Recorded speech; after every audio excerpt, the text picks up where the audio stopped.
هیوادارم دەنگم هەبێ بەڕێزان و خۆشەویستانی من. هیوادارم دەنگم هەبێت. هاتمەوە خزمەتتان ئەم شەویش.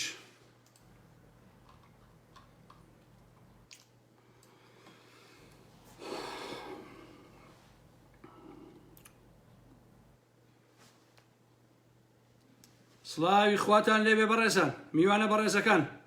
باوردە وردە هەموو ڕەفیقانە بێنە خەتەوە کاتە قسە و باسەکانی خۆمان بکەین ئەم شەویش. هەروەکو قەولمان دابوو کۆمەڵێک قسە و باس بکەین لەسەر ئەو ڕووداوانەی کە لە کوردستانە هەیە. با هەموو بەڕێزان و خۆشەویستان کۆ ببنەوە. بانش بزانم بۆ شوێنی کێشی بنێرم ئەمە بەڕێزان.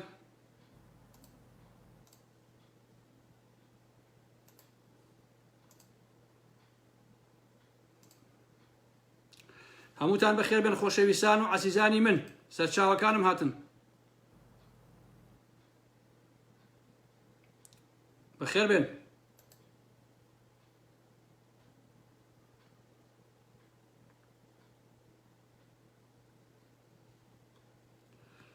بابینێرین بۆ شوێ.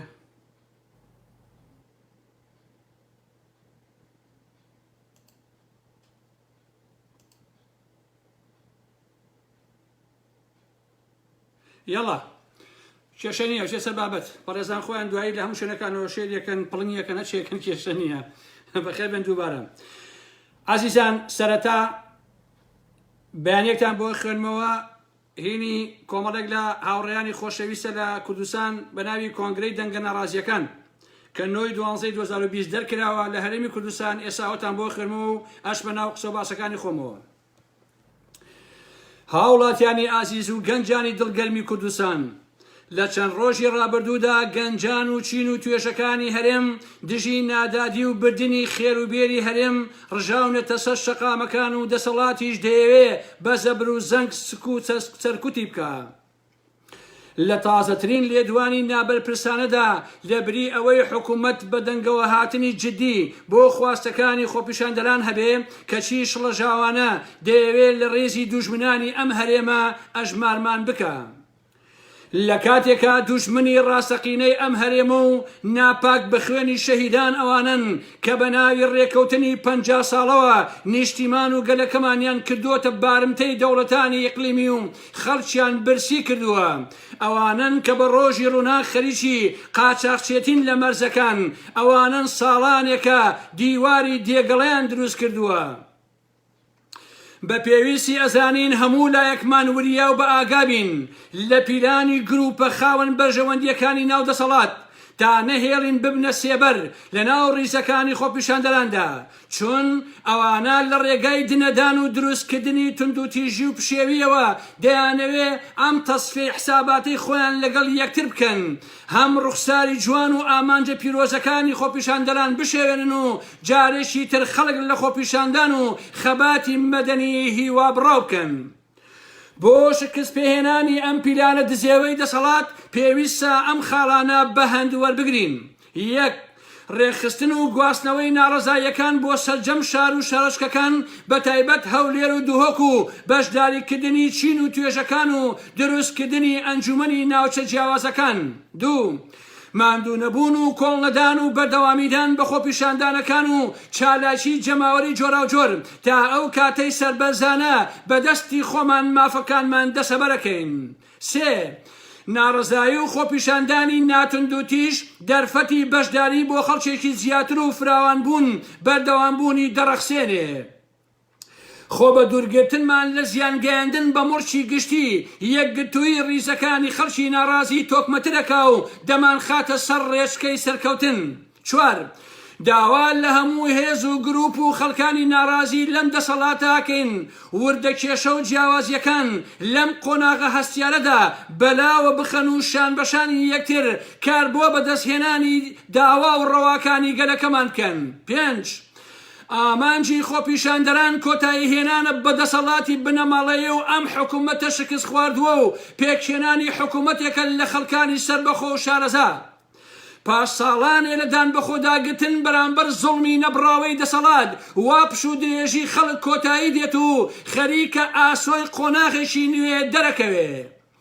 لەم سۆنگەیەوە ئەرچی پێشمەرگە و ئاسایش و پۆلیس و هێزە چەکدارەکانی ترە ژیان و سەقامگیری هاوڵاتیان بپارێزن و نەچنە ژێر فەرمانی بەرپرسە جەلاد و بەژەوەندی خوازەکان.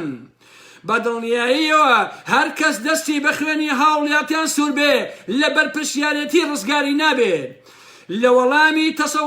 تەسواوەتەکانی حکوومەتدا بە شانازیەوە دەڵێن بەڵێ ئێمە بە ئاشکرا وەک هەمیشە بەشێشین لە ویژدان و ئیرادە و خواستی خۆپیشاندەران و خەڵکی ناڕازی و لەم ڕێگا ڕاستە بەردەوامە بین. لە کۆتاییدا سەری ڕێز و نەوازش بۆ شەهیدانی خۆپیشاندەران دانەوێنین و هیوای چاکبوونەوە بۆ بریندارەکان نەخوازین. کۆنگرەی دەنگە ئازادەکان دەنگە ناڕازیەکان 9/12/2020 هەرێمی کوردستان. ئەوەشمان بۆ خوێندنەوە بە ڕێزانی تر هیوادارم کە سوودی هەبێت و بەشمە و ناڕازیەتەکان بەڕێکخراو بکرێ وردە چوزانم بچنە پێشەوە کاری باش و ئەلم بابەتانە بکەن. هەمووتان بەخێر بێن سەر چاوی ئارام مەحمەد ئێستێش خۆم ئەڕۆمە ناو قسە باسەکانی خۆمەوە بە ڕێزان و عەزیزان و خۆشەویستان. یاخوا بەخێر بێن سەر چاوەکەی ئارام مەحمەدن.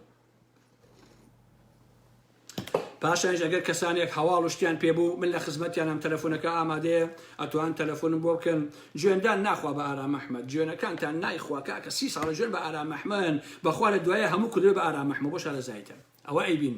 لە دواییە هەموو کورد ئەبێ بە ئارام مەحمەد. ئەوە تاکید بە ئەو کەسانەی کە گوێنم پێێن لە داهاتووە زیاتر لەگەڵ مابن، زیاتر ڕێیان لەگەڵ مابێ بۆ شارەزایتە. ئەوە لەوە دڵنیا بن. باشە ئەو کاتە بەر دۆست و ڕەفیقەکانی خۆم ناکەوێ ماشەڵڵا ئەوەندە زۆرە بن لەگەڵ ڕاستی لەگەڵ حەقیقەتە بەڕاستی. باش عەزیزان لێرەوە من دەشمە ناو قسە و باسەکانی خۆمی هیوادارم کە بتوانم پەیامەکانم بە جۆرە لە جۆرەکان بگا بە هەموو خەڵکی کوردستان. باشە سەرەتا ئەمەوێ ڕووبکەم لە هاوسەرۆکانی یەکێتی و هەروە بە کورتی 3-4 قسەی خۆش و مزر و جوانیان پێ بڵێن بۆی کە لە مۆزوعەکان تێبگەن. من بە وردی ئاگاداری هەموو ئەوانم کە چیەکەن و چی ناکەن و بۆ کوێرن و بۆ کوێچن.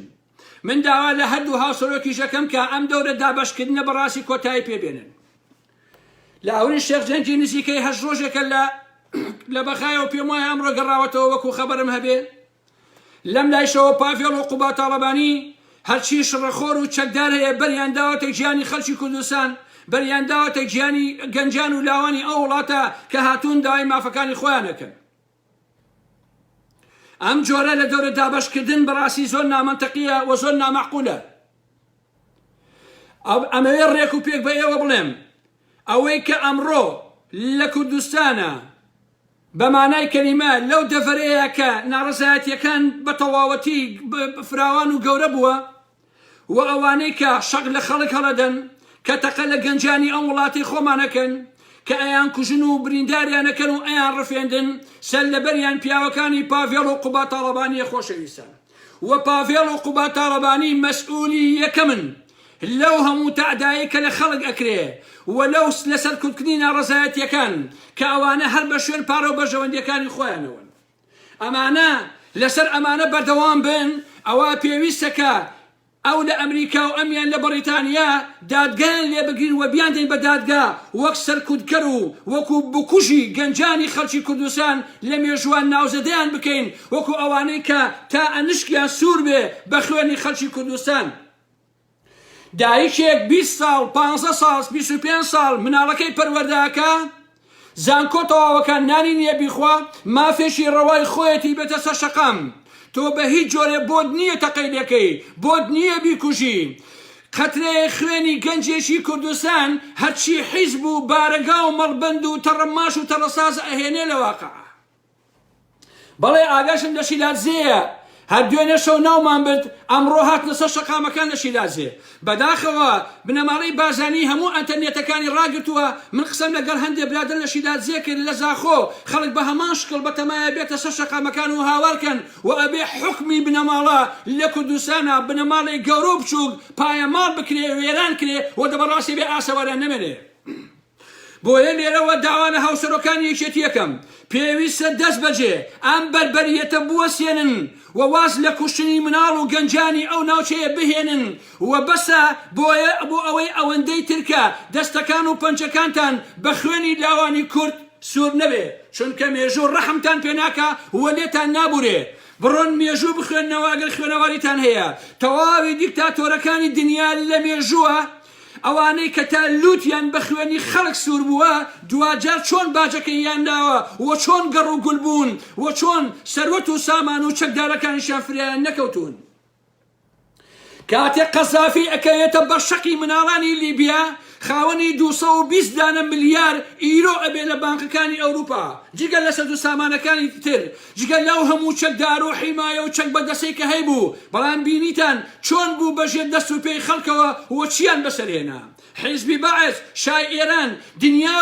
دنیاکان بۆ ئەم هەموو دیکتاتۆرە نەما بەڕاستی بۆ ئێوە نامێنێ کەواتە اعتراض بەوە بکەن کە خەڵکی کوردستان مافی خۆیانە کە داوای مافەکانی خۆیان بکەن پێویست بەوە ناکا قوبە تاڵەبانی عتاسەراوی بنێرێ بۆ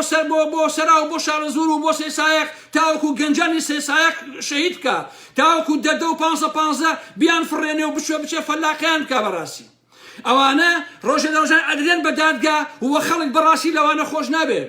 عتاسەراوی ئەگەر ئازا و ئەگەر قارەمان بوایە دەبوو بچوایە بۆ سێسایەق خۆی و هێزێک بیوتایە من خەرشی ئەم ناوچەیەم من پشتیوانی لە خەرشی ناڕازی ئەەکەم دژی هەموو بێدادیەکەم ئەگەر خۆی بەڕاستی کوڕی بێدادی وە کوڕی ئەوە نییە کە خەڵک بچۆشێنێتەوە وە تەنها و تەنها گیرفانەکانی خۆی فولکات عەزیزان و خۆشەویستانی من با هەموو کورد ئەو ڕاستیە بزانێ با هەموو عەقڵمەندەکان ئەو ڕاستیە بزانن ئەم جیلەی ئێستا کە سوکایەتیان پێکرێ وەکە زۆربەی خەڵک پێیان ئەوتن ئەمانە جیلی ئایپاد و ئایفۆن و پۆبجین هەر ئەمانە ئەبێ مەعنا بدەنەوە بە سیاسەت مەعنا بدەنەوە بە ئەخلاق مەعنا بدەنەوە بە ژانرەکانی ئەدەب ئەمانە پێویستە هەموو شتێ تعریف بکەنەوە هەموو شتێ سەر لە نوێ پێناسە بکەنەوە دنیای ئێمە جارێکی تر پێناسە بکەنەوە زمان دین ئایدیاکان دەسەڵات خێزان حکومڕانی هەموو ئەمانە پێویستە ئەم جیلەی ئێستا ئەو گەنجانەی کە لەسەر شەقامەکانە هاوارەکەن ئەبێ ئەمانە سەر لە نوێ هەموو ئەمانە تعریف بکەنەوە و ئەبێ سەر لە نوێ ماناکانی خۆیان بدەنەوە بە هەموو ئەمانە خۆشەویستانی من ئەم دەسەڵاتە چەتەگەریەی پارتی وێشێتی لە بەعس خراپترینی بەمجی لە گەنجەی ئێستا کردووە بەمجی لە سەرکەشە بەمجی لە بەتەواوی یاخیە بەڕاستی لە عمری حکومڕانی پارتی وێشێتیدا بە تایبەتی بنەماڵی بارزانی مەگەر بەعس توانی بێتی ئەوە دەرهەق بە گەنجان و بەرامبەر بە خەڵک بیکە عزیزان ئەم دەسەڵاتە بەهایان بۆ هیچ شتێک لەم دنیاە نەهێشتۆتەوە هیچ پیرۆزیەکیان نەهێشتووە سیاسەت و کۆمەڵگەیان ڕسوا کردووە خێزانیان ڕسوا کردووە ئەوەی بەعس لە هەشتاکانە پێی شەرم بوو بە گەنجەکانی بکە ئەمڕۆ ئەم دەسەڵاتە مافیایە بە گەنجەکانی ئەکا بەم هەموو گەنجە خێر لە خۆنە دیوە بەڕێزانی من ئەم گەنجانە تووڕە ئەم گەنجانە سەرکەش و یاخین ئەمانە مافی خۆیانە تووڕە بن ئەمانە زانکۆیان تەواو کردووە بەڵام دانە مەزراون دینارە لە گیرفانیانە نییە ژیانیان نییە لە بەرامبەردا هەرچی کوڕە کچیم کوڕ و کچی مەسئولە دز و جەردەکانە لە قوتابی چواری ئیعدادیە موچەی بۆ دانراوە موچە بۆ کچەکانیان دانراوە موچە بۆ کوڕ و بۆ قەوم و کەسوکانیان دانراوە بەڵام هەموو ئەم گەنجانە هیچ شتێکیان بەنسیب نەبووە بڕۆن سێری ماڵ و ژووری نووسنی ئەو گەنجانە بکەن کە لەم ڕۆژانە شەهید کراون بزانە چۆنە تەنانەت قەرەڵەیەکی خەویتیانە لەسەر فەرشەکە و دۆشەکێک ڕاکشێ سەرینێکی داناو لەسەر ئەوە ئەخەوێ ئەمە شەرمەزاریە بۆ بنەماڵی بازانی شەرمەسارێ بۆ مەلا مستەفا بەڕاستی کە ئەم هەموو زۆڵەی خسۆتەوە دوای خۆی و بەری لاوەتە گیانی خەڵکی کوردستان لێرەوە بە هەموو ئەو گەنجانە ئەڵێم ئەبێ داواکاریەکانی خۆیان بگۆڕن خودی ئەم گەنجانەی ئێستا ڕابەرەکانی ئایندەی ئێمەن ئایندەی ئەم گەلەن ئەم دەسەڵاتە ئیتر بۆی ناشێتە سەر ئیکسپایر بووە کۆتایی پێهاتووە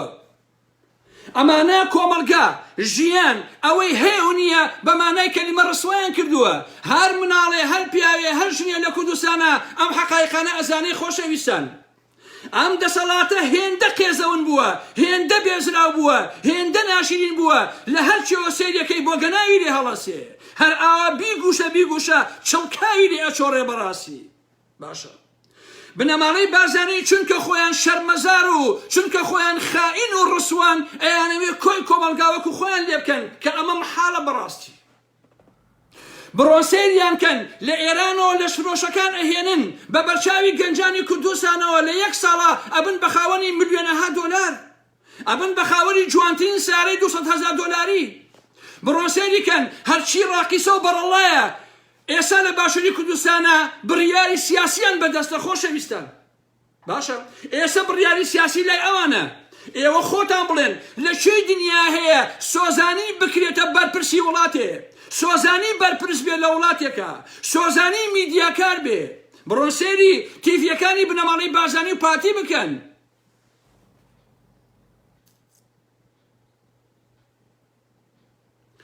ئەو گەنجانەی کە ئێستا لەسەر شەقامەکانی کوردستانە گیانبازی یەکەن و ئاسان ئەدرێن بە دەستی جەلادەکانی پارتی وێشێتی بەدبەختترین توێژی کۆمەلگای ئێمن شەوساوەترین توێژی کۆمەلگای ئێمن وەکو پێشووتر وتم گەنجانی هەشتاکان لە ژێر دەسەڵاتی بەعسا ژیانیان زۆر زۆر خۆشتر بوو لە ئێستەی ژێر دەسەڵاتی بنەماڵەی بارزانین تەکیەکانی تری ئەمە حکمی تاریخە بەڕێزان حکمی مێژووە ئەمانە دەبێت بسووتێنێن بەڕاستی دەبێت نەمێنن ئەمانە دەبێت بڕوخێن حتا نمونەی گۆڕان و ئەوانەی تر کە یاریان بە شعوری خەڵکی کوردستان کرد ئەبێ نەمێنن لە واقع بۆیە ئەم گەنجانە حەقی خۆیانە داخی دڵی خۆیان بەم دەسەڵاتە بڕێژن بنەماڵەی بارزانی ئەچێ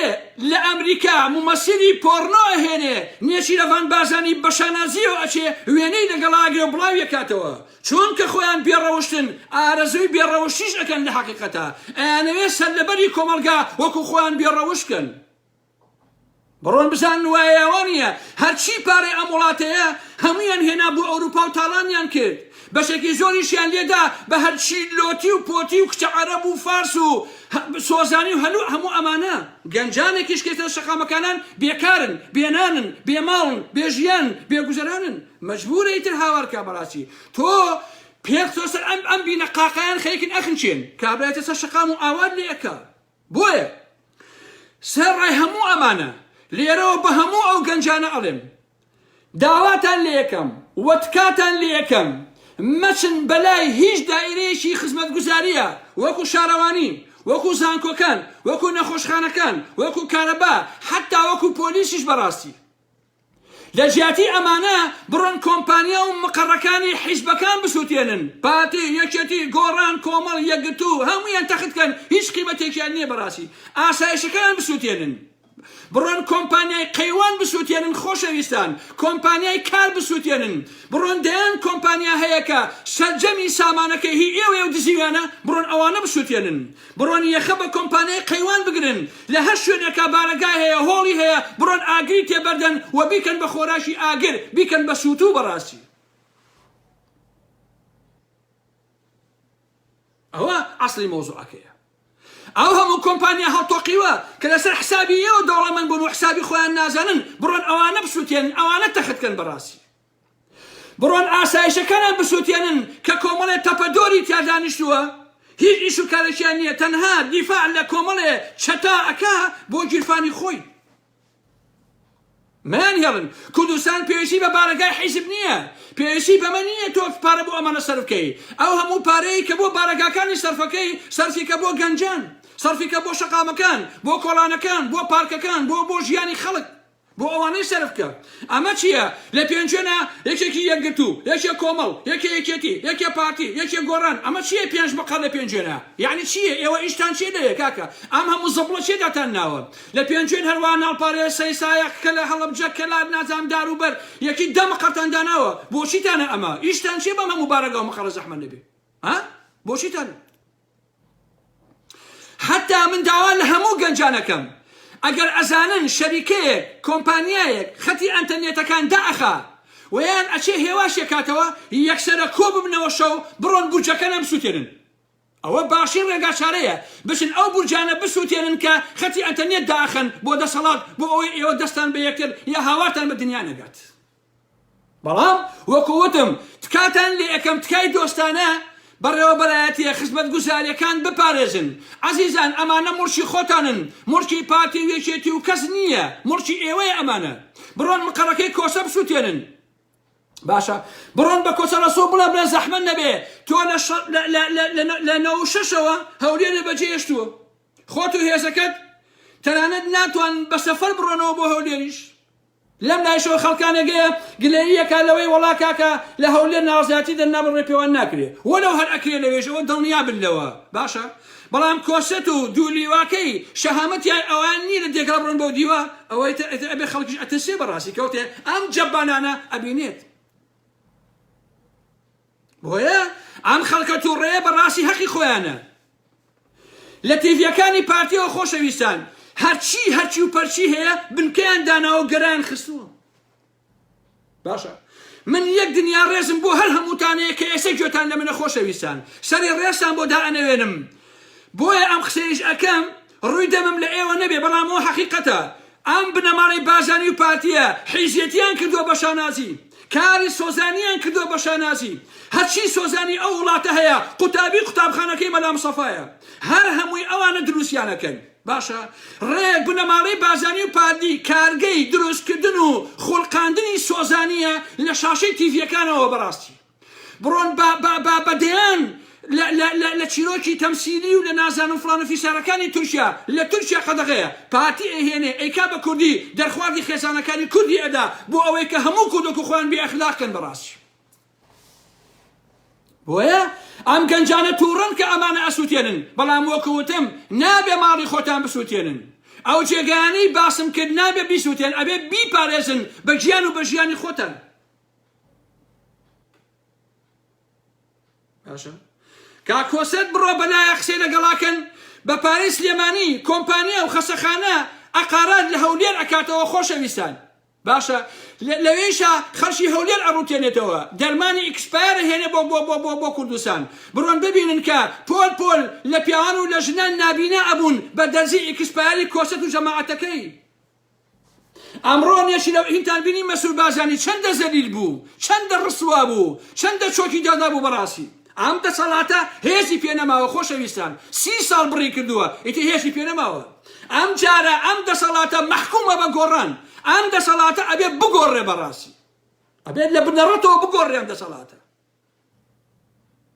هێزەکانی وەکو گۆڕان کۆنە مەڵبەندیەکانی یەکی سلێمانی وەکو عومەری سێعەلی و نازانم کێو ئەمانە دەبێ بڕۆنەوە بۆ مەڵبەندەکەی خۆیان دەبێ بشنەوە شوێنەکەی خۆیان ئەوانە پیاوی گۆڕانکاری نەبوون باشە ئەم دەسەڵاتە هێندە بێ قیمەت بووە عەزیزان سۆزانی کردووە بەشت باشە لە تیڤیەکانەوە بڕۆسێریکەن شەوانە و ڕۆژانە هەموو مانشێتەکانی بۆ سۆزانی بوونە لە حەقیقەتە یەک پیاوی ئەقڵمەند لەو کۆمەلگای ئێمە جێی نابێتەوە یەک نووسەری جوان یەک موزیکژەنی جوان لەو کۆمەلگا جێی نابێتەوە یا ئەبێ سۆزانی بی شەوانە بۆ بنەماڵی بازانی و نێرەکانی ڕوود بیتەوە یا هیچی بۆ ناکرێت ئەمەیە بێ ئابڕووی بنەماڵی بازانی بڕۆن لە جیاتی ئەوانە بە هەموو گەنجان ئەڵێم ڕسمی مەلام سەفا بسووتێنن مەلام سەفا ئەگەر نەزۆک بووایە ئەوە زۆر باشتر بوو مادەم نەزۆک نەبووە ئەم هەموو جامانە سوورەی خستۆتەوە ئەبێ وێنەکەی بسووتێنن بەڕاستی یەکەم تاوانباری تاریخ مەلام سەفایە کە نەزۆک نەبووە مەلام سەفا مادەم نەزۆک نەبووە مەحکومە بە نەنابردوو بە سووتاندن لەبەرەوەی کە ئەم هەموو کوڕەی خستۆتەوە بۆ تاداکردن لە ئابڕووی گەلێ بۆ فرۆشتنی نیشتیمانێ بەڕاستی بۆ دزین و بە تاڵانبردنی سەدان ملیار دۆلاری ئەم میلەتەوە من خۆم لە شاشەکانەوە ئەبینم سۆزانیەکی یەک 6 جار تیڤیەکەی پارتی پیشانەیە دوای ئەڵێ وەڵام من بدوێنێ دۆلارم هەیە سیارەکەی من بای 200,000 دۆلارە لەولایشەوە گەنجێک لە کەلارە لە کفریە لە سەیسایەقە ئەما بینێ یەکاکە شاخی لێڕوێ ئیمانی نامێنێ ئەی هاوار باشە ئەڵێ یعنی چی بنەماڵی بازانی سۆزانێ تاڵانەوە ئەهێنێ لە دنیای عەرەبیەوەی سۆزانیەک ئەهێنێ تیڤیەوە ئەیکا بە خەڵمێنەها دۆلار ئەی من بۆچی هیچ شتێکم نییە کوڕی مالیکی هێنابوو مەسعود بازانی 400 مەتر عەزەی لە باشین شوێنە یابوو بە کوڕەکەی هین بە کوڕەکەی مالیکی کە با 1 ملیۆن دۆلار بوو کە خۆی ملیاردەرە بەڕاستی بەڵام نایا بە گەنجێکی خەڵکی هەولێر هەمووی تەڕان کردەوە بۆ خۆیان باشە بڕۆ سێری بادینان کەن سێری هەولێر کەن هەمووی تورکیزە کراوە بەڕاستی هەمووی بۆ مەموڵکی تورک و بنەماڵی بازانی بۆیە ئەم گەنجانە کە ئاوا یاخی بوون لەبەرەوەی سوکایەتی بە کەرامەتیان کراوە بە گەنجایەتیان کراوە ئەمانە زوڵمیان لێکراوە بەڕاستی هەمویان ئەیان و ئەم گەنجانە هیچ نین ئەمانە جیلی ئەنتەرنێتین و جیلی پۆبژین و نازانم یاری ئەنتەرنێتی بڕۆ بزانە چۆن چۆکی پێداداون بە 4 ڕۆژ بزانە چۆن ڕسوای کردوون بە 4 ڕۆژ حەسەکەم لێرەوە ئەوەشتان پێ بڵێم خۆشەویستان ئەوە پەرلەمانتارە کوردەکان لە ئەوروپا هەن با بڵێن ئارام ئەحمەد ڕاز ناکات ئەم بریشیەکان بە ئەندام پەرلەمانەکەیان وتووە پاڤێڵی کوردی جەلال تاڵەبانی هەر سیاسی نییە تەنها خەریکی پارەپەیا کردە و پارەکەشی نەقڵەکەتەوە بەریتانیا باشە ژمارەی حسابی قوبات تاڵەبانی لە دوبەی وەکو ئەمریشیەکان بە پەرلەمانتارەکانی کوردیان تۆ لە بەخا 1 ملیار و 250 ملیۆن دلاری تایە خۆشەویستان باشە هینی ئەو قوباتە باشە جاشنەکەی چونکە جوولەکەیە هەر پارەیە بن هەر کەڵەکەیەکە هەر ئەیبا قوبات تاڵەبانی ئیشی هەر ئەوەیە کێشە لەگە پاڤێڵی برایە شەق لە گەنجانی سلێمانی و کەلار و کفری و ئەمانە هەڵەدەن بەڕاستی ئەوانە بێ بناسێ باشە يعني يك ژمارە حسابی قوباتی جەلال تاڵەبانی لە دوبەیە 1 ملیار و 250 ملیۆن تایە بە شاهیدی ئەمریکیەکان خۆشەویستان باشە چونکە ئەمانە بەتەمای حکومڕانی نین ئەگەر بەتەمای حکومڕانی بن خۆ ئاوا ناکەن لەو کۆمەلگایە خۆشەویستان ئەمانە پارە کۆکەنە بۆی سبێنە ڕاکەن و ئازان ئەهێڵین لە ئەوروپاشا بیخۆن خۆ ناهێڵن بیخۆن لە ئەوروپاشا کاکە چۆن ئەهێڵین لاختەتە چۆن ئەتوانن ئەوە بکەن ئەگینا معقول نییە تۆ هەر ئەجزی بجزە بەڵام خەڵکیش مافی خۆی هەیە خۆ گەنجە ژیانی هەیە بەڕاستی کاکە شاعیر هەیە لە سلێمانیە لە قەلەجاوا لە ڕۆژانە بینی بە کاردۆی ناوەچی ناوە ئەو شاعیرە جوانە تووشی مەسایلی مەشروب و ئەم بابەتانە بووە لەناو ژوورێکی چۆڵە یەک دۆشێکی ڕاخچۆ تەواو باشە لەم لاشەوە لە گردەکەی گۆڕانە ئاواتی شێخ جەنابی 10 ملیۆنێرە باشە حەسەن و حوسێنی لەو شوان سەفا بوون بەهای سەدام لە دابی هەمویان لێسەندێتەوە بەڕاستی ئەوانە نابێت دەست خەڵکی کوردستان دەرچن دووبارە یەکەم ئیشی ئێوە لە سلێمانیە بە تایبەتی سووتاندنی گردی سەرگەتەیە مەعدا گۆڕەکەی کاکنەوشیوان ئەوی لێ دەرکەن ئەوەکەی تەختکەن بێنە بە شارەوانی بێنە بە خەڵکی کوردستان چکەی ئەوان نییە دزراوە ئەو شوێنە خۆشەویستانی من بنەماڵەی بازانی هێندە ئەحمەق و نەزان بوون هێندە ناسیاسی بوون ویان ئەزانی ئەگەر کوڕەکانی نەوشوام سەفا و عومەری سەیعەلی ئەبوو گۆچان و مەسەفای سەیقادری خانمباز و ئاواتی شێخ جەبانی ترسنۆک و ئەگەر ئەم داشەقانە بکڕن و بیان بن بۆ هەولێر و پۆسیان بنێ ئیتر شەقام چۆڵە بێت ئیتر کەس نامێنێت ژیان ئەوە بکات بنەماڵەی بازانی ئەمەی کردبوو بۆیە گۆڕانی کڕی کردی بە پیاوی خۆی بۆیە کوڕەکانی نەوشوان سەفای کڕی حەسەن و حوسێنەکەی و عومەری سەیعەلی و ئالەم بابەتانە وایزانی ئەگەر ئەمانە بکرێ ئیتر منتیقەی سلێمانی ئەکڕێ ئیتر ناوچەی شارەزور و گەرمیان ئەکڕێ بەڵام سەریە لە بەردەکانی قەندیل وەکو ئەبینن چۆن شەقام گڕی گرتووە یەکەم خەڵکانی ئەچن گۆڕانەکەی نۆکەری بنەماڵی بازانی ئەسووتێنێ کە بارەکەکانیانە اینجا یەکێتی و اینجا پارتی بنەماڵی بازانی باشە ببینن ئێستا خەڵکی کوردستان چۆن چۆشی بە بنەماڵی بازانی دایەوە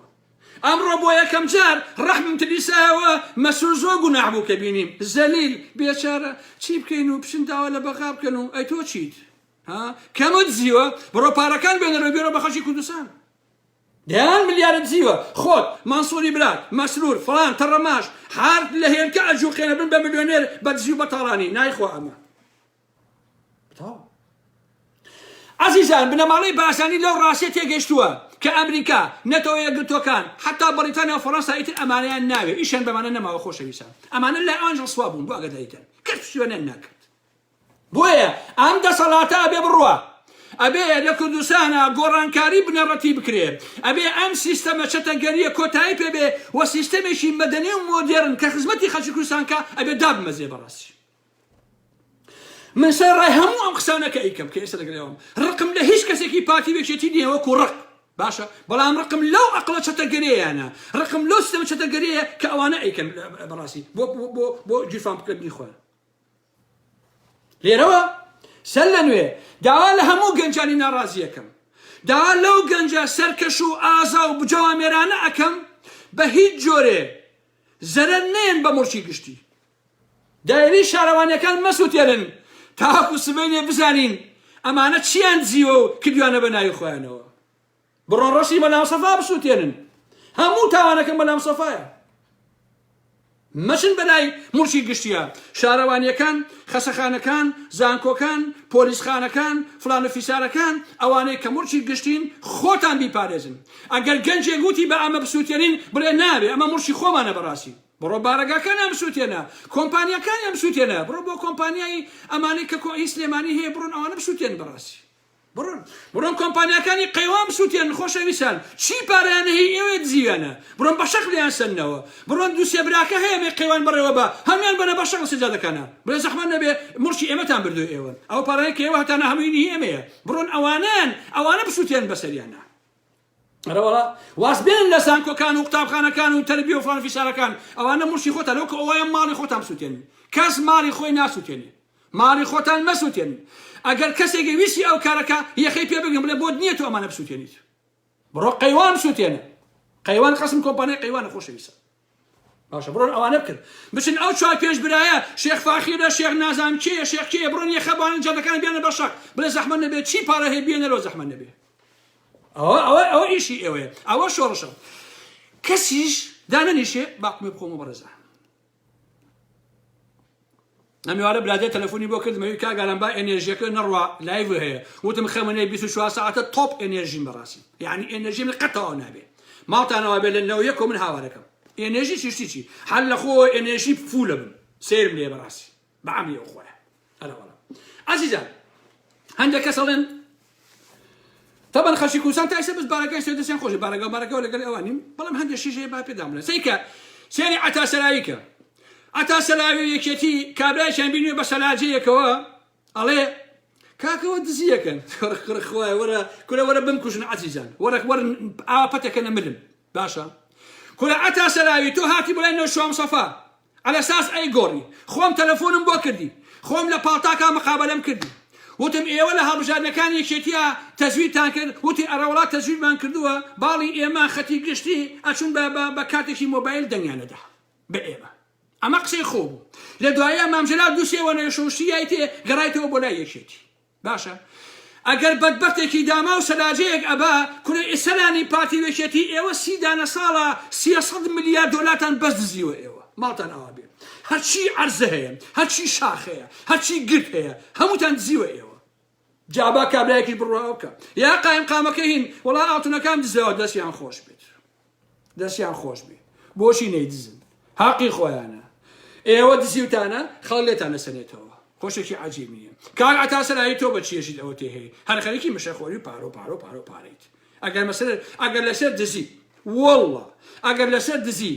قۆڵی خەڵک ببڕن خواوەشیل تەواوی پارتی یەکێتی قۆڵیان پێوە نابێ هەرمی بەبێ قۆڵ بە باساڵەکان ئاوا ئەڕۆ ئیتۆی بۆچیە ئەگەر لەسەر دزی ئەوتای هەمووتان دەست بیست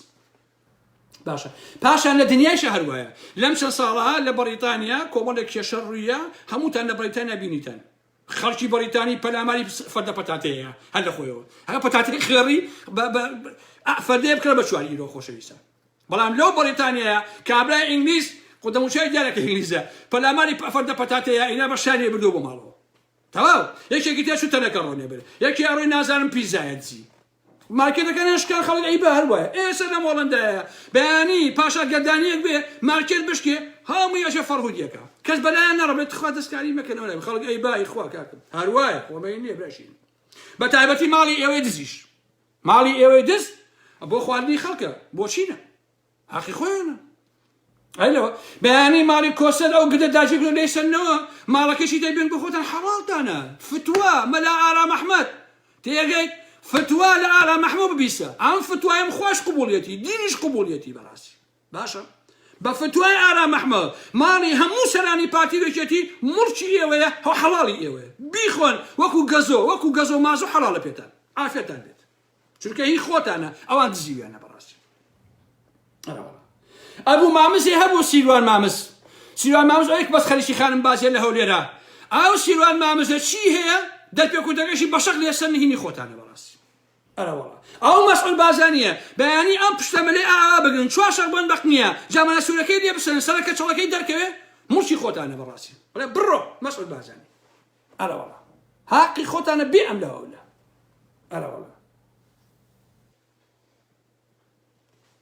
وەیە هوشیار بن دەست نەبەن بۆ مڵک و ماڵی گشتی و ئالم بابەتانە بە هیچ دەستی بۆ نەبن بەڕاستی بۆی ناشین نەبێت کارەکانتان ناکەتەوە چون کەسمان لەگەڵ ئەوانین پەلاماری موڕچی گشتی بدرێت موڕچی حکومی ئەمانە بدرێت بەڵام هی حیزبەکان عافیەتتان بێت نووسەرمان هەیە خۆشەویستان سێری ئەم ساتە چێتیەکەن عەزیزان باقومێکی تر لەو ئەوە بە نووسەرمان هەیە لەو کوردستانەیە 30 دانە ساڵە ئەم یەکێتی و پارتی ئەکوژن ئەبڕن ئەدزن باشە خۆی ئەزانێ دنیایان دزیوە ئەمانە یەک قسەی نەکردووە یەک قسەی نەکردو لە بەرامبەر پارتیە کەشی ئێستا گەنجێک بڵێ خازی بنیاوە بەشانیەوە کەشی بڵایەکەتەوە بەڕاستی زۆر عیبامە مەدەنی نییە بڵێ خازیە و کوڕە مڵێ خازی دزیوە کورە هەی ڕسووە هەی ڕووی بابی بابە نازانم چی لێبێ هەی قەڵەم فرۆش هەی داماوی قوڕ بەسەر تۆ 30 دانە ساڵە قسە نەکردە بۆ بنەماڵی بازانی نەوت و گازی کوردستانی فرۆش ئەی هاوار کورە هەچی شمیری نەوتێ هەموویان دزی و تاڵان کرد کورە هەچی شاخ و گردێ هەموویان دزی کورە هەچی گەڕەک و قەزا و ناحیە هەموویان دزی تۆ قسە ناکەی بەڵام بتڵێ خاز نائینسانیە و گەنجێک بتڵێ خازە دزێ هەی کوڵە نۆکەری پارتی و بنەماڵی بازانی هەی داوە شاو هەی ڕسوە ئەو کەسێ ئام قەڵەمەی فرۆشێت بە شەتێ نووسەر بێ باسی خەڵکی کتر ناکەم ئەو کەسێ ئەم قەڵەمە هەبێ بۆ پارە بیفرۆشێ ئابڕووشی ئەفرۆشێت بەڕاستی کەرامەتیشی ئەفرۆشێت باش ئەو ڕاستی بزار بۆیە تۆی قەڵەم شۆڕ 30 دانە ساڵە بەرامبەرێکی و پارتی یەک قسە نەکردووە ئێستا لێم بووی بە ئینسان ئێستا باسی هیومانیزمەکەی باسی ئینسان دۆستیەکەی شەرم کە قەڵەم فرۆش ڕۆژێدا دێ لەو کوردستانەیە پەنجەیەکەم بە چاوتانە ئەو قەڵەمەکەم بە چاوتانە دزەکان با بێمەوە بۆ کوردستان با ئەو کۆڕ و کۆبوونەوەکەم لە سلێمانی هۆلێر و ئالەم بابەتانە ئەو هەموو نووسەرە قەڵەم فرۆشە بتان بینم ئاوە پە قەڵەمەکەم بە چاوتانە یەکەیەکە ناوی هەمووتان لای خۆم نووسیوە 600 کەسە بن یەکەیەکە هەمووی نووسیوە بۆ ڕۆژی خۆی تێگەی ئەگەر منیش مردم ڕەفیقەکانم ئەو کاراکەن دڵنیا بن لەوە باشە لەبەرەوەی هەر گەلێ شاعری نووسەری هونەرمەندی خۆفرۆش بوو ئیتر واوەیلا بە خەڵکە عادیەکەی بەڕاستی ئێوە واتان لەو کۆمەلگایی ئێمە کرد ئێوەی قەڵەم فرۆش بۆ قاپی عارەق ئێوە واتان کرد ئەوەی پێنجێن چۆن کوژرا بەڕێزم لە پێنجێن پارتیە کوژرا پێم وایە خەڵکی گوندێکە بە ناوی نەرزەنە من شتی منطق باسەکەم تاقەی درۆ دەلەسەوە ئەڵم بابەتانم نییە خۆشەویستان پێشم ناخۆش بوو کوڕەکە گەنجە مالی 1970 داماوە قوڕ بەسەرە کوڕە فەقیرە بەداخەوە دوێنێ لە پێنجێن لە مەقەڵی پارتیا کوژرا مەسئولی لەقەکەی پارتی کە کابرایەکی دز و درۆزن و ساختە چییە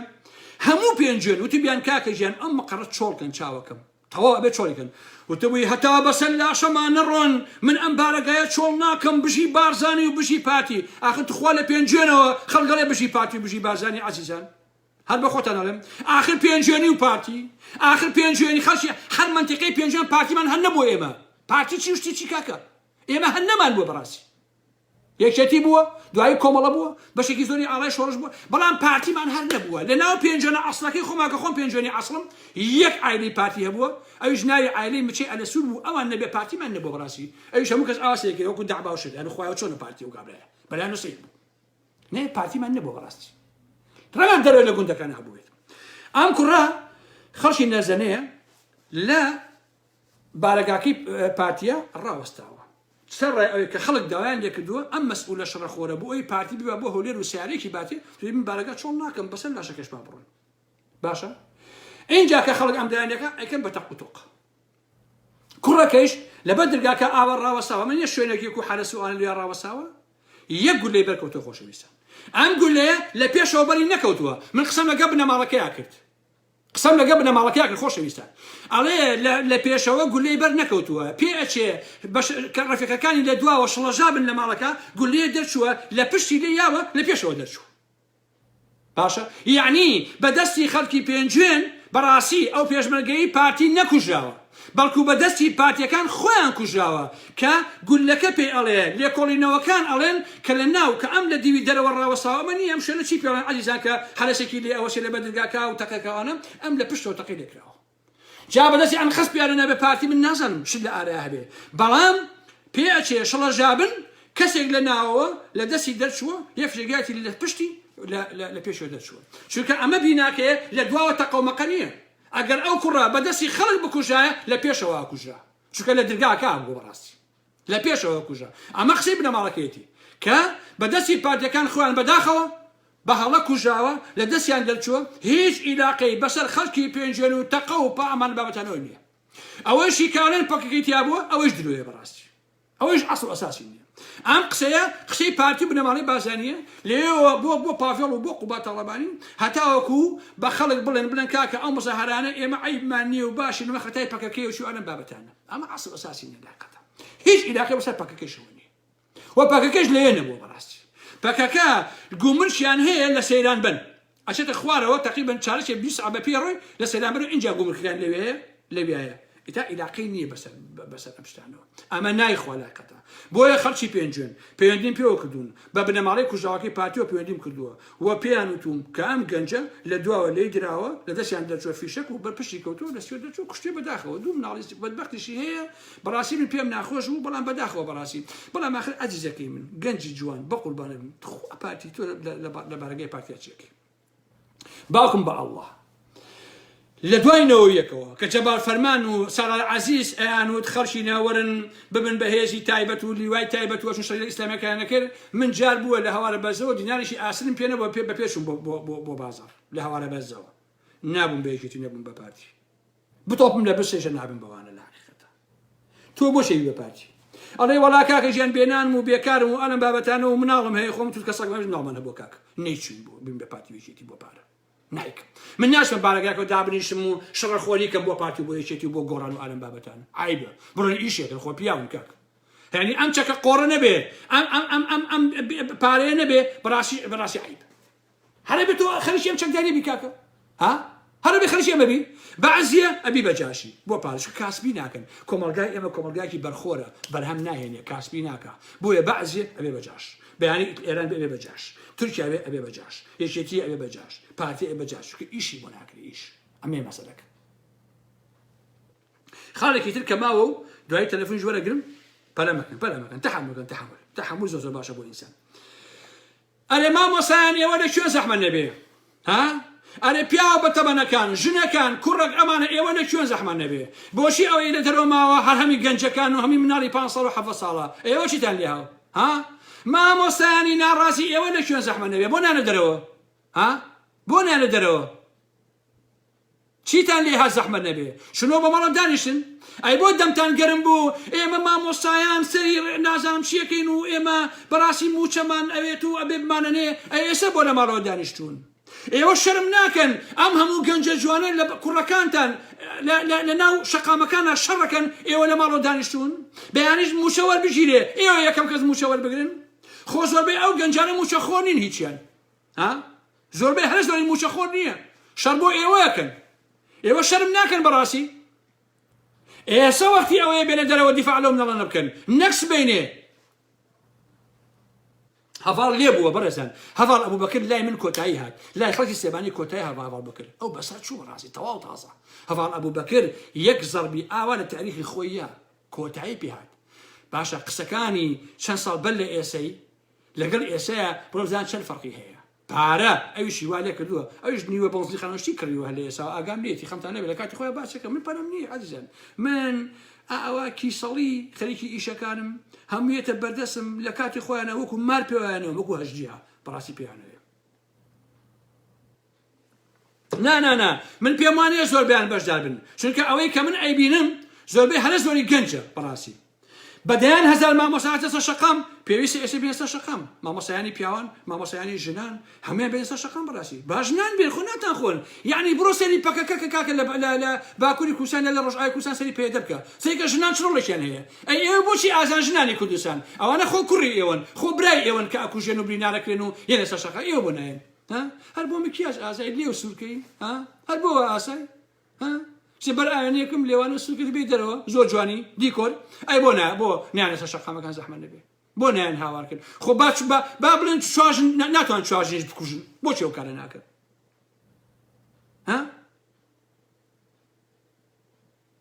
بۆچی نایە هەمووی لە ماڵەوە دانیشتووە خزمی خۆم تەلەفۆنی بۆکەم بەیانیە بەخوا خاڵە من نارم بڕۆ دەتەمی یاخوا داوەشی بۆچی ناچێت دەرەوە کاک تۆ چ پێش هەمووتان ئەسپێرە گیرفانتان نەفەتە ڕۆڵێ نانتان نییە کارتان نییە ژیانتان نییە بۆ نایە لەسەر شەقام هاوارکن کاکە هەر پەلامانی شە نەمەدە وە لەسەر شەقام بۆ خۆ لەسەر لە سێمانی بۆ نمونە کاکە پەلامانی بەخۆ بارەکان نەمە هەمیشتا پێویست ناکە ئیتر بتۆقن گەنجەکان هەچی بارەگای پارتی یەکێتی گۆڕان هێستان دوێنە پێنجێن بارەگایتیان نەماوە سێ سایاکتیان نەماوە گەرمیانتیان نەماوە سلێمانی فڵانسەرەکان نازانم سلێمانی نەشری مابێ ئەینا زۆربەی زۆری قەزا و ناحیەکان بارەگای پارتیگری گۆڕینتیان نەماوە تەواو یعنی کارە زەخمەکە گەنجە جوانەکان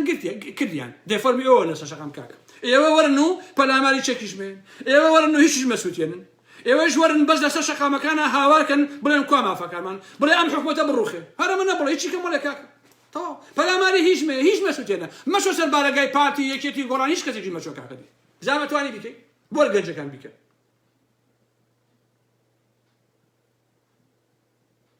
گردەکە ماوە ئەبێ بیسووتەوە گردە بەڕاستی ئەو گردە ئەبێ بسووتێ گردەکەی گۆڕان چونکە گۆڕان سەد ئەوەی پارتێکری تاوانبار و مجریمە فێڵیان لێکردنی بزوتەوەی گۆڕان بە حاتیان خۆش نبینن بەڕاستی ئێمە دەیان هەزار کەسین قەت لە گۆڕان خۆش نبین ئەو گردیان لێسەینەوە بڕواتان لەبێ خۆشەویستان گری تێبەرین یانەوە بەلەدیە یان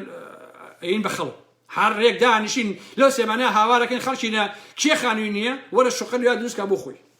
لەو گردەی زەرگەتەیە هەمووی بۆ خەڵکی فەقیر و هەژار بۆ خەڵکی خانە قوڕەکان ئەرە وەڵا ئاوایە شێ قسەی هەیە ئەرێ عەزیزان ئەوە چۆنەکرێ خەڵک وەرگری بە کامێراوە قسە بکات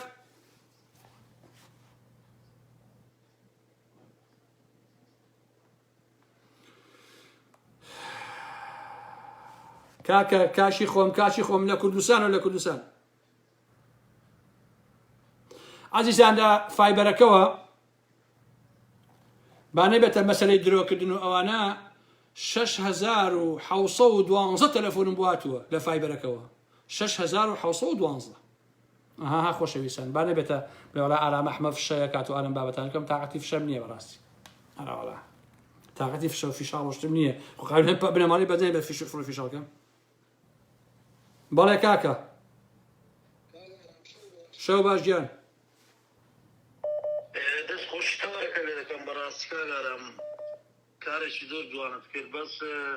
ئەگەر بکرێ لەسەر بابەتی ئاڵای کوردستانش قسەی بکەیت باشە ئاڵای کوردستان چی قەسە چیە ئاڵای کوردستان بەخۆی لە دامەی دروست بووە ئەوە ئاڵای قازی محەممەدی نییە کورد و ئێستاوا لە بەردەستی دیۆم و کوردەی هینی و دەی بە بەڕاستی دەبێ ئەمە سارەسەرەکی لە بۆ ئەو ئاڵای کوردستانی بدۆزینەوە نانی ملەتی کورد با دەستۆڕۆی مەسعود بارزانی نەبێ مەسعودی لە موالیدی مەسعودی بهینین و بیبەی پەیامەکە گەشت دەست خۆش بێت پەیامەکە گەشتووە تێگەم لە قسەکەت مەبەستەکەی من ئەوەیە ئەوە خیانەتی لەسەرکرا و ئاڵای کوردستانە ئەگەر ئێستا ئەوە شۆشەکی تازەیە دەبی ئاڵایەکەش بگۆڕێ لە بۆ حکوومەتی فیدرال بەڕاستی نانی ملەتی کورد دەبی ئەوانە چەوشێتەوە ئاڵایەکی پاک و دوانیە بێم ڕێزمێل و ئاڵای قازی محەممەدیەوە ئاڵای قازی محەممەدیش نەبرای بەڕێز ڕاستە ئەو موالیدەکەی مەسعودیەکە ڕسمی مەلا مستەفا مەسعودی بدڕێ دەبا ئاڵایەکەش فڕێ بدرێ کاکەجا ئاڵایەکی دی دەستنیشانکە و سەرپەرشتیە و ئاڵایە بکە و نانی خەڵکەکە بە هەر ئەنەبی ڕەمزەکی بە ئارا محەممەدیانەبی بەرنامەکی جوانی لۆدانات و کابرایەکی دیاری و خەڵک دەتناسی برای بەڕێزم دەست خۆش بێ پەیامەکە گەیشتووە سپاس هاتیو خەڵک وای لێ هاتووە ڕقیشی لە ئاڵای کوردستان گرتووە کاکە قسەکەشی ڕاستەوەڵا ئەو ئاڵای کوردستان نییە کاکە ئەرە کاکە دەکوا کاکە تەلەفۆن نازانم تەلەفۆنی چییە جواب بەمە وەڵاهی خۆ سوزانم کاکە دە فەرموو براکەم کاکە خاڵ ئارانجان شەو باش برای دینی ماچەکەم باشی کاکە یاخوا بێ بخاڵی جان قسەکە و کە پەیامەکە بگێنە والله کاکە ئەم دکتۆر هەواڵەی کە ئێوە باسیەکەن من ئەزانم چەند توکیش بەجانیەتی باشە کابراایەکی هەتا بڵێ ماستاوچی خوێڕی و بێ ئەخلاقە دەی لای بەبا نەکاتە جوێندان بەساقە بم نەکاتە جوێندانشت من چێنایم لە هەر شوێنەوە کابرای پارەی لێ بێ و موگراتی سەروا بووی بەداخەوە باشە ئەم ئەو من لەگەڵ خۆپشاندرانام و چی کەچی دوو کوڕکوژە کابرا دیار هەڤاڵ خۆی ناشین کردەوە هەڤاڵ کۆتایی تاریخی کۆتایی هاتووە بەڕاستی هەڤاڵ بەداخەوە بەڕاستی شەڵاوە نەبووە باساقەی تۆ بم با قوربانی دڵێ بم باوانەکەمی قەزا لە من باساقەی تۆ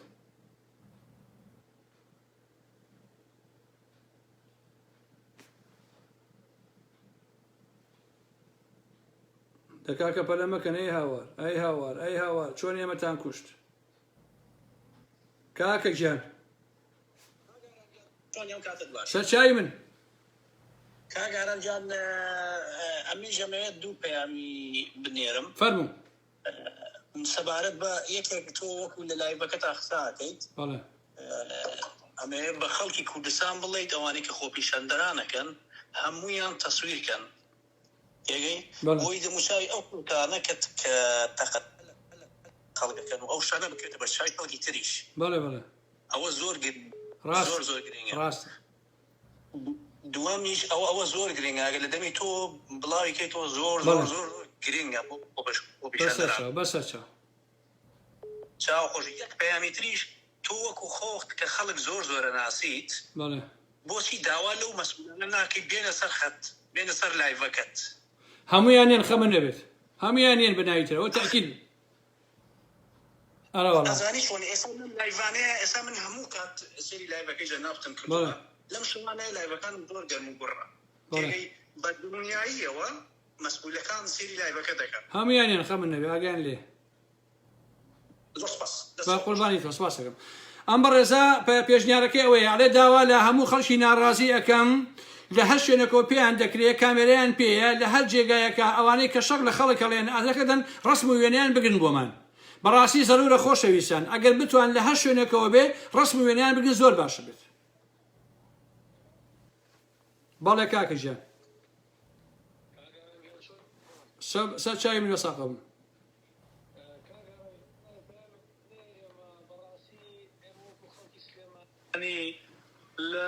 لە یەکێتی تێناکەی بەڕاستی بەڵێ لەم ئەمان خەڵەتین ئەو لاشەوە خۆی ژێربەژێر لەگەڵ پارتیا شەریکە ڕاستە اینجا ئێمە حەزەکەین خەڵکی سلێمانی تەنها پەیامەکانی لەگەڵ ئەوەی کە دژایەتی پارتیەکەین حەزەکەین دژایەتی یەکێتیش بکەین بە هەمان جۆر وەڵای یەک زەڕە جیاوازیان نییە خاڵە گیان پارتی یەکێتی ڕەنگە پارتی زۆرتری دزی بێ ئەوە ڕاستە پارتی زۆرتری دزیوە یەکێتی بەشی خۆی هەیە بەتاکید ڕاست گۆڕانی شۆتە ناو مەیدانەکە گۆڕان تەواو بوو عەزیزەکەم گۆڕان ئەلفاتیحا بۆکە عومەر ئەبوو گۆچان ئەرە وەڵا وەڵای زۆر پێمان ناخۆشەوە بەداخەوە جەناب تەشریف بین تۆ بۆ کوردستان بۆ سلێمانی وەڵای من ئێمەوە بۆ کوردستان و لە خزمەتان نابمەوەی پێم بکە درێخی ناکەم بەڕاستی خزمەت ئێمەوە بەڕاستی کاگەڕان ئێمە پێویستمان بە پێشڕۆیەکەیە پێویستمان ئێوەش پشتیوانی بکەن کاکە ژیان بەیانی بۆ نمونە ماوەیەکی تە ئیعلان یەکەم لە فڵانە هەفتایەمەوە بۆ سێمانی ئێوەش پشتیوانی بکەن بزانێ ئێمە یان نایمەوە ئێمە بەدڵ و بەگیان بە ڕۆح و بە خوێن لەگەڵتان کاکە ئێمە ئامادەی خوێنی خۆمان بکەین بە قوربانی لە پێناوی لەناوبردنی ئەم دەسەڵاتە با قوربانی ئێوە خوێن نابێت سەرکەوتوو بن ئێمە لە خزمەتتان کاکە بەساقی ئێوە شەوگاتان خۆش بێ برای عەزیزم چاوە ڕاستەکەی قوربانی سەر چاو کەسەکەم باشە داکە پەلەمەکەن کاکە دە پەلەمەکەن کاکە ئەی هاوار ئەی خۆم ڕۆ کاکە نایڵن تەلەفۆن هەر خۆی پیاکە ئەی هاوار ئارام مەحمەد چاک چاواشە بۆ بە شەرەف فر ئارام مەحمەد چاواشە نەبی هاوار کاکە ئەوە تەلەفۆنیەکەم بۆ برادەرێک لە ئەڵمانیا ئادەی کاکە ژیان ژۆم لێتە سەر چاو مادی فەتاحی دەنگەکە دەگا بە کورتی پەیامەکە بگەێنە بە کورتی تە پەیامەکە بگەێنە بە کورتی ناتوانم قسە بکەم تۆ سێ ڕۆژە قەرارە من تۆ قسە بکەین منیش هەمەوێت هاوبەش بم لەم دەی هەوڵەی جەناب و ئەوانە قسەکە بکە دەی باشە چۆ سەر عەسی باش کێشەی هەموومانە کاگاران یەک دوو تەنیا لەو کۆ نەبێتەوە چی ڕووی داوە ئەم خۆپیشاندان یەک تۆ دەنگە بەرزکەرەوە خاڵە ئەم خۆپیشاندان و ناڕەزانەی کە لە کوردستانی ئێستا حاڵەتە پێش شێوازێکی زۆر تازەیەوە کاریگەری خۆی هەیە و ئەبێ داوە لە هەموو دام و دەستگا ئەمنی و سەربازەکان بکەن حتا کادری حزبەکان بەشدار بن ئەمە گۆڕانکاریەکی بنەڕەتی ئەگەر بە هەوڵی هەمومان هەنگاوی بۆ بنرێت ئەمە پەیوەندی بە ماف و کەرامەت و ئازادی یەک بەیەکەوە ڕاستە هیچ عیب نییە داوە لە هەموو بەرپرسان کادیران کەس ئۆرگانەکانی حزب و حکوومەت بکەی بەشدار بن ئەوە یەک دوو ئەم ناڕەزایەتیانە کاگارم ئەبێ ڕێک بخرێت ئەبێ لە چوارچێوەیەکی مرەتەبا ڕێک بخرێت و هەموو ئەو شار و شارۆچکانە لیژنە بۆ خۆیان دروستکەن وە لە نێوان شار و شارۆچکەکانیشا پەیوەندی و هەماهەنگی هەبێت و ئەم پەیوەندی و هەماهەنگیەوە ڕەبط بکرێتێ بە ئێمەوە و ئەم خۆپیشاندانە ئەگەر وانە بێت کاریگەری زۆر خراپدانێ لە ئایندا هەروەکو تۆ چۆن دوێنێ شەو و پێرێشە وتت ئەم جارەی سەرکەوتوو نەبێت ئەم دەسەڵاتە ستەمکارە ئەبێ هەر بڕوا چونکە مێژوو ئامان پێڵێ ئەوە لایەکی تریشی ئەوەی کە تۆ هەندێک جار ئاماژە پێکرد لەم شەوانە مەسەلەی کاکە لە پاریس 3 دانە مانگ سیارە سوتێنرا ناڕەزایەتی بەرامبەر سندیکای کرێکاران بوو کە داوای بڕێژەی بەرزکردنەوەی موچەی ماگانیانە کرد محەتەکان محەتەی پاس محەتەی قیتار هەمیان تێگا بەسەرێکە لە سوید بە هەمان شێوە لە ئەڵمانیا کاکە خۆپیشاندان ئەبێت جەرگی ئەوروپای و دیموکراسی ئەم شانە ڕوو ئەدات نووسەر و ڕووناکبیر و کادیر و کۆیلە ئەمانە ئەم شانە نەکەن یعنی بە ئەخلاق و بە فەلسەفە پێمان نەفرۆشنەوە خۆپیشاندان هەموو تیا بێت بە تایبەتیش لە وڵاتێکی وەکو کوردستانە کە دەسەڵاتی کوردی هیچ وەخت نە لە ڕووی ئەخلاقیەوە نە لە ڕووی قانونی و مامەڵە لەگەڵ خەڵک نەکردووە خراپترین مامەڵەی لەگەڵ خەڵک کردووە یعنی خەڵکی برسی کردووە خەڵکی کشتووە خەڵکی زیندانی کردووە کاگارم لە 30 ساڵی ڕابردوودا ئەمانە 10-15 هەزار نەفەر کوش بە ناوی کۆنتڕۆلکردنی کورد و چەم و شارێکەوە دواتر دەیان و سەدان ملیار دۆلاریان دچیوە دواتر ژیانی خەڵکیان خستۆتە ژێر مەترسیەوە دواتر ئەمانە خۆیان بوون بە ملیاردەر وەکو تۆ ئەڵێ هەرچی سۆزانی و خەڵکە هێنایان کردیان بەشت بەسەر خەڵکی فەقیر و هەژارەوە ئەزانی کاگاران خەڵکی تا 2003 کار بەدەستی گەورەی بەعز بووە یعنی مەترسی لەسەر کورد هەبووە بەڵام کار بەدەستی گەورەیە کاکە خەڵک ئەوەی لەبیر چووە بڕوا بکە تەواوی ئەحزابانی عەرەب بە سونە و شیعەوە وەزایدەن بەعسیەکان لە هەولێر موڵکیان هەیە ماڵیان هەیە پارێزراون و لە هەموو حاڵەتێشی کتوپڕ و لە ناکاوە ئەمانە هێن بۆ هەولێر ئەپارێزرێن لەولایشەوە بنەماڵەی مەسعود بارزانی و مەلا مستەفا کوردایەتی بە ئێمەوە فرۆشن و خۆیان کڕۆ بە نوێنەری کورد کە گوایە لەبەر خاتری ئێمە ئەمان خۆیان کڕۆ بە شوونی عێراق ئەمانە ئەبێ خەڵک بیزانێت بەڕاستی ئەم خۆپیشاندانان کە ئێستا لە ئارادایە ئەبێ هەنگاوی بۆ جدی بۆ بنرێت کۆمەڵە پێشوەگەدێرینەکانی کوردستان بۆ توێشمنان بەیاننامەیەکیان دەرکردووە جێگەی دەستخۆشیە لە بەرامبەر ئەم کۆمەڵایە نانوێراوە 1% بکەن چونکە ئەوانە چونکە هێزیان هەیە مێژویان هەیە کەسیش ناتوانێت تیانۆگلێنێ و لەکەداریان کە وە دەستگای ئاسایش باشە بەڵام خۆر کاکە خۆر بەیاننامەی پێشوەگەدێرینەکان شەر نییە ئەی بۆ ێستا نام پشویان لە خەڵکان زەحمەت نەبێ خۆر بەیاننامە نیە لە ماڵ دانیشتن بەیاننامەیە دەرکەن مۆڵەتیان داناوە کاگەرە من پێم خۆش بوو 1 ڕۆژ مۆڵەتیان دابنایە من پێم خۆش بوو 1 ساعت مۆڵەتیان دابنایە ئەوانی تریش خۆ خەڵکێ کاگارم 80% ناو ئۆرگانەکان کادیر و کارمەندی ناو ئۆرگانەکان دەسەڵاتی کوردیان پێ ڕەبزە ئەزانن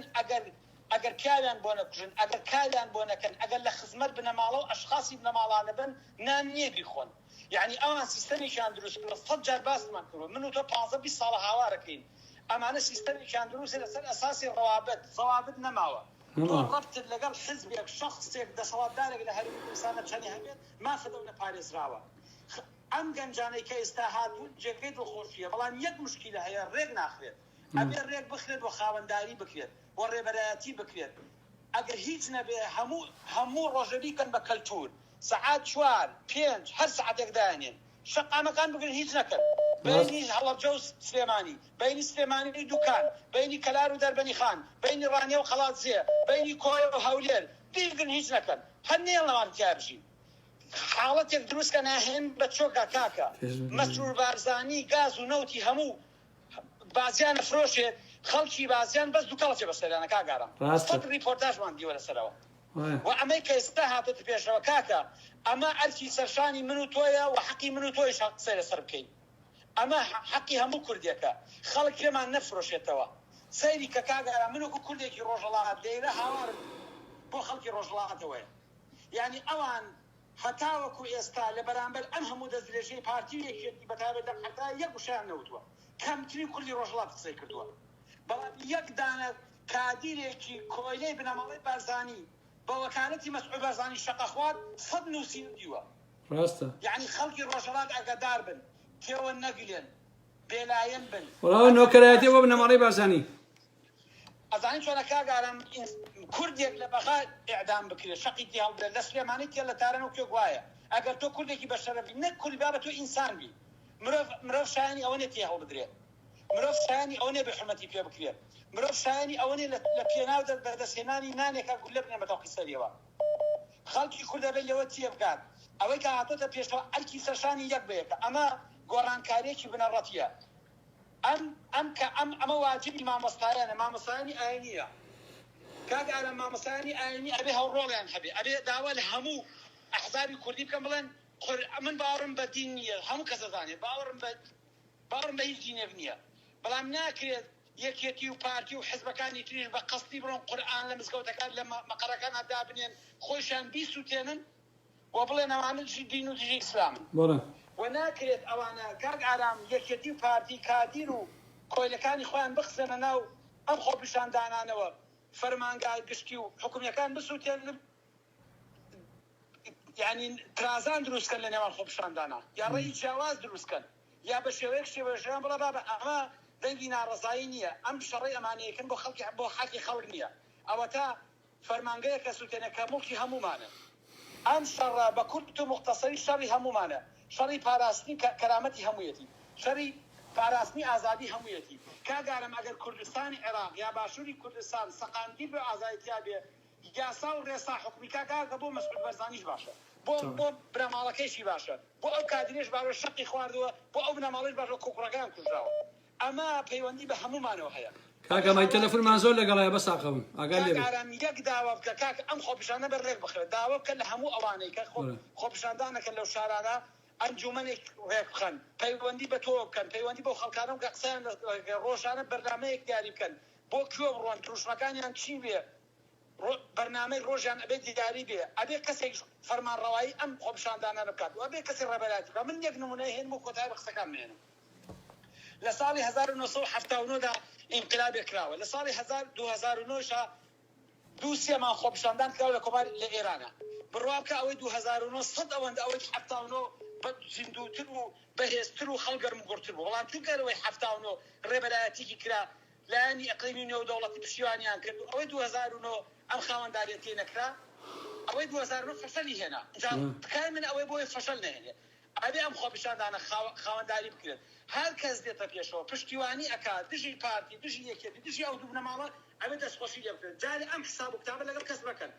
دوێنێ ئەوە بۆ پێری ئەوە بە لەو حزبە بۆ کادیر وە لە ئاسایش وە لە دەزگای ئەمنی بۆ لە هەرکوێ بووە چەکەکەی فڕەدا تفێکیان لێ بکە و لەگەڵ ئەم خۆپیشاندانە دژەم چەتانە بێت وەسەلام عەلەیکم دەستی خۆش بێت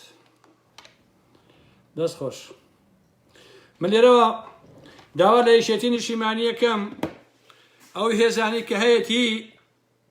بیکێشێتەوە ئەو هێزانی کە نادوتی بۆ سێسایەق بۆ پێنجوێن بۆ زۆر جێگایتر بۆ گەرمیان پێویستە دەست بەجێ ئەو هێزانی بکێشێتەوە و پەلەمەکەن بەڕێزان پەلەمەکەن کاکە با دوو قسەکەی نەی هاوار پەلەمەکەن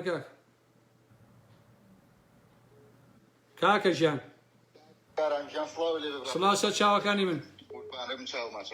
والله یەک داواکاریم لە تۆ لە هەموو ئەوانە هەیە کە خۆپیشاندانیان کردو لەم کاتی ئێستا لە کوردستانجان لە هەر شوێنێکی کوردستان بەڵێ ئەوانەی کە تقیان لێەکەن چ پۆلیس بێت چ ئاسایش بێت چ پێشمەرگە بێت چ کادری حیزبی بێت تەنیا ئەو کاتێک کە ئەم تەقاکە مەجموعەیە گەنجیان هەڵکوتنە سەر ماڵەکانیان جابزانم یەک پۆلیس یەک ئاسایش یەک پێشمەرگە یەک مکافحە غیرەتی ئەوەیە مێنێتەکە لە خۆپیشاندران بکە ئەکە لە ئامۆزا و پورزا و کە سوکارەکەی خۆی بکە لە هەم نیشتمانیەکەی و هاوزمانەکەی بکە ڕاستە بس ئەوەنە لە دەمی تۆ ئەمە بڵاو بێتەوە من دەستی ماچەکەم بەسەر چاو بەسەر چاو قوربانی تۆ ئەم برادەراڵێ پێویستە خەڵکی خۆپیشاندەر ئەمەش ڕائە ئەڵێ کاتێک کە ئەزانن کەسێک لە بینایەکەوە لە بارەگایەکەوە لە جادەیەکە تەقە لە خەڵکی خۆپیشاندەرەکە پێویستە خەڵک بشنە سەر بنەماڵە و سەر کەس و کارەکەی بۆ ئەوەی کە پەنا نەبا بە تاقیکردن لە خەڵکی کوردستان ئەوەش بۆ خۆی مۆزوعێکە بۆ ئەوەی ئەوانە بزانن کە وەسەکە ئابە و جۆرەیەوەی تر قابلی قبول نییە کە ئەمانە ئاوا پەلامانی خەڵک بدەن من ئەمەوێت لێرەوە داوا لە هێزەکانی یەکێتی بکەم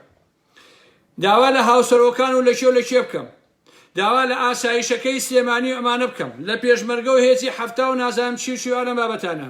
ئەو هێزانەی نردووتانە بۆ سەرکوتی خەڵک لە سەیسایق و لە شارە زور و لە گەرمیان و لە کەلار و کفری و هەر جێگایەکی تر و هەتا پێنجێن و ئەوانە دەست بەجێ هێزەکان بکێشنەوە و واز لەم لەم گاڵتە جارێ بهێنن و بزان کە بە سەرکوت و بەڕشتنی خوێنی ئەو گەنجانە هیچتان بۆ ناکرێ مایە پوچە بن و ئەی دۆڕێن بەڕاستی ئێوە پێویستە بیر لەوە بکەنەوە کە ئەم کۆمەلگایە پێویستی بە ئاڵ و گۆڕە لاحقەتە پێویستە هەموو ئەو برادەرە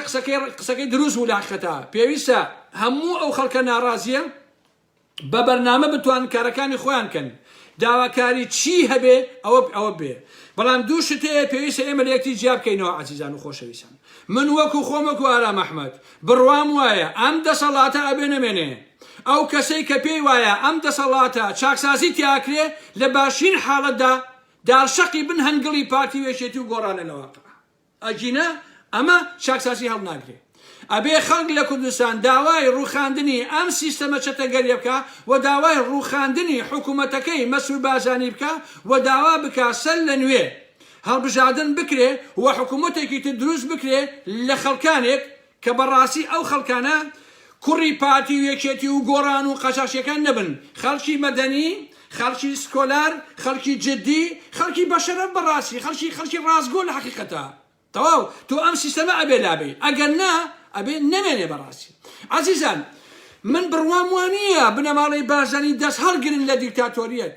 دەست هەڵگرن لە چەتەی وەڵڵی خۆشەویستان بۆیە هەرێم و بەغدا ڕێناکەون لەبەرەوەی لە 2002 بنەماڵەی بارزانی ڕۆژانە 1 ملیۆن بەرمیل نەوت دەفرۆشێن بەشی قوباتی جانتاڵگری لێیە بەشی پێکێتی بەشی گۆڕان بەشی هەمویانی لێ ئەدا بەڕاستی باشە زۆربەشی بۆ خۆی ئەیدزێت بنەماڵەی بازانی بۆ ڕێگرین لەگە بەغاناکە لەبەر ڕێکوتی 50 لەگە تورکیا هەیە ئەبێ ئەم ڕێکوتنە هەڵوەشێتەوە لایقەتە ناکرێ نەوتی ئەم وڵاتە تاڵان کرێ بۆ تورکیا بۆ بنەماڵەی بازانی خەڵکی نانوێ بیخۆت لەبەرەوە من ئەمە بڕۆمە لە ڕاستیە من ئیتر کاتمان زۆر قسە کرد تقریبا سەعات و شتێکە قساکەم هیوادارم کە سوودێکم پێگەیان دەبن هەموو ئەو بەڕێزان داواتان لێ یەکەم لە پێنجێن لە سێ سایق لە دووکان سلێمانی لە گەرمیان هەموو شوێنەکانی تا ڕانەوە قەڵازێ داوا لە هەموو ئەو ئاوڕێیان ناکەن کە ڕۆژانە پەیوەندیمانەوە هەمما هەنگی قساکەین خۆتان ڕێخن ئاگاتان لە خۆتان بێ و بەردەوام بن و چۆن بڵێم بەس ئەو شوێنە حکومیانە بپارێزن خۆشەویستان ئەو شوێنی خۆتانە بە هیچ جۆرێ مەهێڵن ئازار بۆ شوێنە بگا بە تایبەتی ئەوەی کە نام هێنن لە زانکۆ لە قوتابخانەکانەوە لە خەسەخانەکانەوە لە نازانم شارەوانیەکانەوە لە چۆلەوە هەموو ئەمانە پێویستە پارێزراو بن و وەسەلام و وەرکەلام من قسەی شکەم نەما خۆشەویستان تا کاتێکی ترێمەوە خزمەتان بەخواتان ئەسپێرم شەو شۆگەتان خۆش بێ دەمێکە هاوارەکەم بە قوربانی ئێوە سپاس دەکەم